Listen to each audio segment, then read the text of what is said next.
Okay, I think we can. All right, so basically what you're looking at is an 8-horse shaper with a 4-wheel power feeder. We have a series of door cutters, so we can make our own cabinet doors. I've also got a lot of man door tooling. So we keep the tooling over here. You can have knives ground if you choose, but you can run crown molding through Okay. there. Oh, that's cool. There's all different knives that are available, but all of these cutters would come along with it. We also have a set where you can buy different profiles of insert tooling, so that you never have to sharpen. You just buy new inserts, and those will do the profiles for the larger doors. Okay. Okay, but that right there is $2,000, just as a ballpark. Okay. Then we've got a series of heads. You know, that's probably the largest head that you can run, a 6-inch. For the doors again, right? For Or your crown molding or molding, whatever. yeah. But Dave knows how to use all of this, so he could probably point you in the right direction. Okay. Behind there. We've got drill bits, Right. router bits, Yeah. so and our screw inventory. That's just part of it. There's a lot more of that in the back room. Okay, so that's the shaper. Then we've got a table saw. This has a sliding feature, which is really nice to use. It looks simple, but it will cut a lot of material fast and accurately. This is a 5-horse jet. It's had some use, but I've had the motor rebuilt 3 different times. Okay. You know. Yeah, those older stuff you can. But I've used that saw for reusing. 23 years, and it's been basically flawless, aside from the motor going once in a while. But you know, when you do as much work with it as we do, you end up having to change bearings. You have to have Yes. someone that's capable of doing that. Dave knows how to do that. So Dave is a king here. Yeah. Okay. How many years you said he worked here? 20 years? Dave is a 30-year cabinet maker. Oh my god. This is a Northfield. It's a 12-inch wide by 8-foot long bed, planer, and it works beautifully. It's an 8-horsepower direct drive. It's got 4 knives, so you know. We have carbide cabinet pack in there, so even if you want to work with teak, you can. Okay? But it works.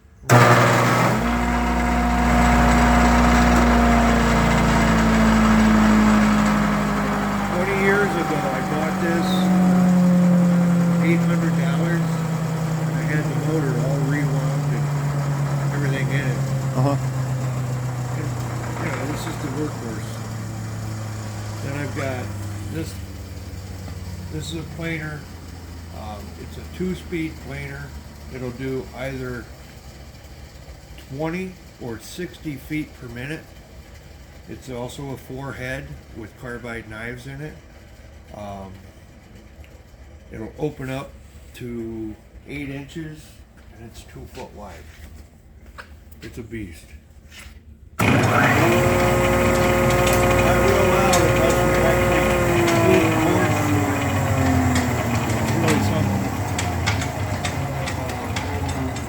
We use the small planer for final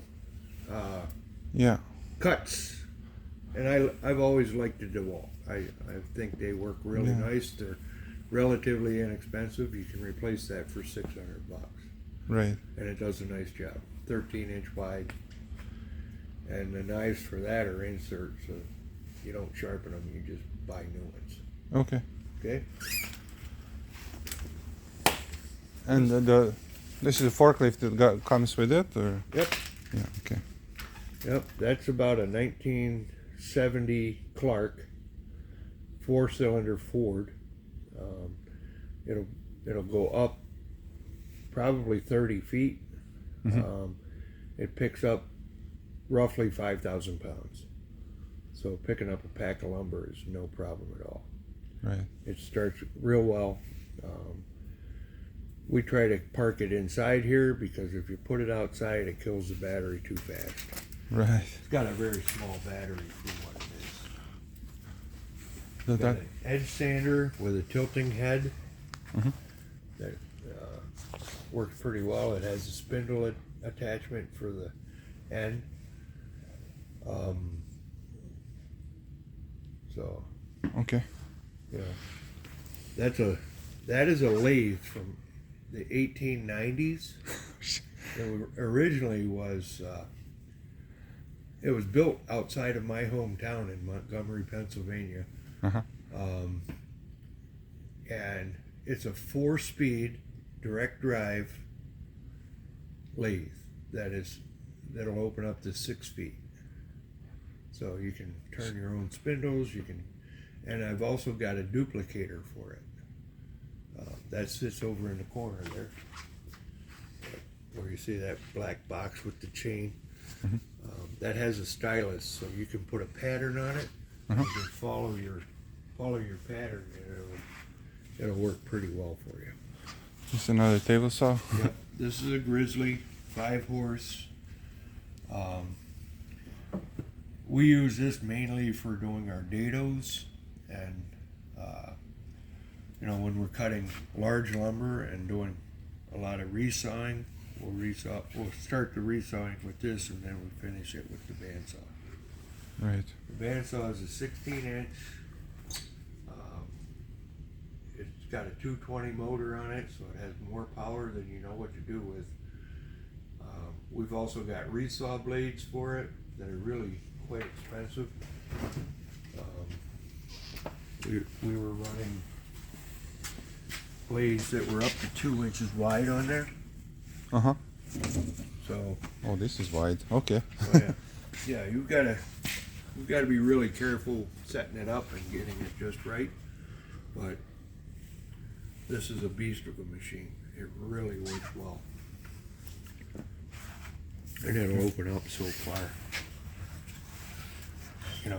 You could literally saw logs on this if you wanted to. Okay. It works well. Okay, so that's that. We have a hinge machine. Yeah, we said about this planer. Yeah. This is an SCMI single head sander. Oh, sander. Sander. So when you go to finish your product, you can put an entire cabinet door through there and get it perfect.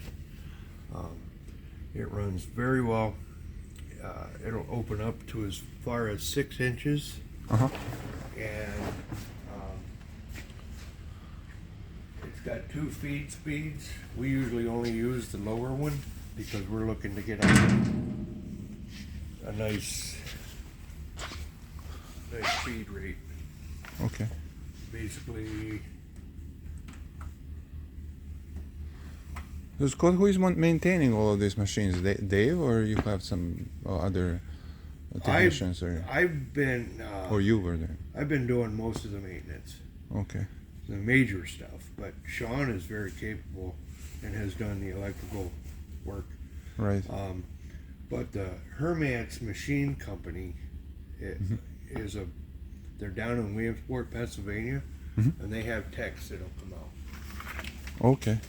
And you really need them to. So then aside from that, there's another smaller bandsaw in there.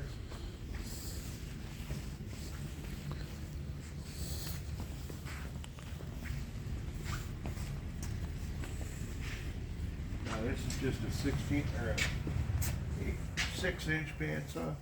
Uh-huh. Works well.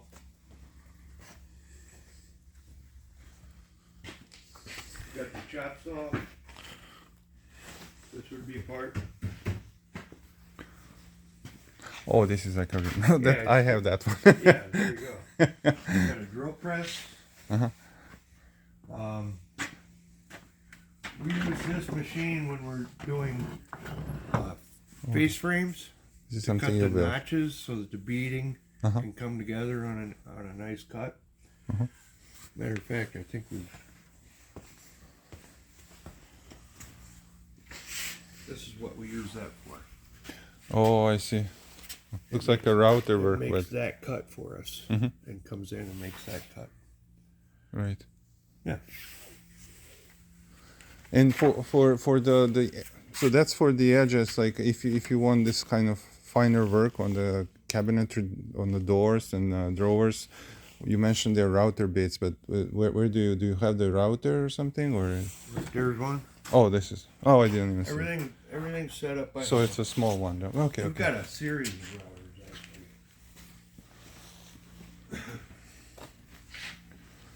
I mean, you're basically just tossed in there, but Oh, I see. So you're a working lot with of those. You don't have something bigger like. Okay. Okay. no, we don't have an overarm.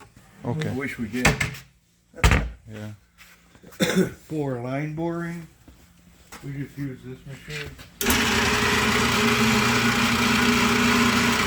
The 13 spindle delta. You know, it's got stops on it, so Mhm. you just set it, and we use different spacers depending on where we want them to fall on the board itself. Mhm. But it works really well. Okay. So this is the kitchen. That's hardware. Let's see. We saw everything, or Not yet. I see you have air compressor on top, like. These cabinets are full of hardware. Uh huh. Those cabinets over there are full of hardware, hinges. And, Yeah, those things are expensive, small, but adds up, right? yep, it does. I know when I go to Home Depot to buy something like 100, 200, 300 easily. We have a vacuum press. It's just a plastic bag, and that's the vacuum pump for it. That's about a $500 system right now. Right.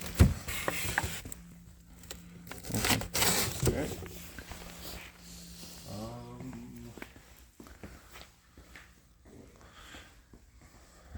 So, got this dust collector. Uh-huh. This is just for this saw. Yeah. But in You the have back, other ones for the. Yeah. we've got a much bigger one in the back. Oh, you have something out there as well. So this is another room where we store all of our lumber. Uh-huh. We don't like to dry it out and pull all the moisture out of it while it's just sitting. Uh-huh. But that's our system for lumber. Right. Oh, this is for the vacuum. Yep. Yeah. Okay. Yep. Dust just goes into plastic bags and Uh-huh. they get changed. Uh-huh. I go to BJ's Yeah. and buy 55-gallon bags. Oh, these. Yeah. Yep. We're got extra tanks for the Forklift. forklift and Okay. And do you know how big is this space?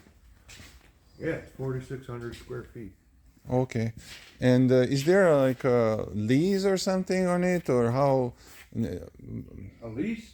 Well, I'm wondering, are they going to increase the price for rent, or are they going to say we are going to use it for something else, and then I would need to find another place for everything? How this works? I can't speak for the owner, Uh-huh. but I know that they still owe a mortgage on this building, so they need to have a tenant in order to support it. Right. And Uh, And I know that he's probably got 8 more years. how much? I forgot. Did he say 2,000, 2,500? How much is the rent per month? I'm pretty sure it's about the rent itself is right now is $2,000. 2,000. Okay. I was paying $2,500, Uh-huh. but that included snow plowing and mowing and Uh-huh. maintenance on the outside. So Right. but Sean, Uh-huh. being the cabinet maker or the construction guy, Uh-huh. he has plows, he has lawn mowers, he had, Right. so he was taking care of that portion of it. Okay. And what are the expenses like month to month, excluding the lumber and all of the material? But what else is? The heat will run you. Heat and electric is usually in the neighborhood of $500 Uh-huh. a month. Uh-huh. But that's when we're running hard. Uh-huh. You know, if we're doing an awful lot of planing, it's been as high as 600. Let's see, and then you've got propane for the actual heat. Uh-huh. Every time that gets filled up, it's roughly a $400 bill, and usually a fill up will be every 3 months during the winter. That's how much I pay for heating oil. At the not really, but it's expensive. Every time I put like a couple hundreds of dollars, 2-3 times per on the winter. I don't fill it up completely all the time. Like just I don't like to store the diesel or heating oil in the basement. Right. Especially now with all the fires and everything. If I don't use it, I don't want to have the house like with the diesel in the basement just waiting for some kind of fire. Yep. It's in that forest. There's plenty there. of electrical capacity over there too. Uh-huh. You see the circuit breaker boxes? in the Yes, corner? yes. There's 400 amps of service coming into this building. That's a lot. Okay. And it is 3-phase, so you can use the older equipment that runs on 3-phase. Uh-huh. Okay. And Now, all the electrical in this section of the building is all surface mounted, so nothing is hidden. Everything can be seen. I did it that way because I would like access to those boxes. I want to be able to open them up, blow them out, make sure Right. they're nice and clean inside,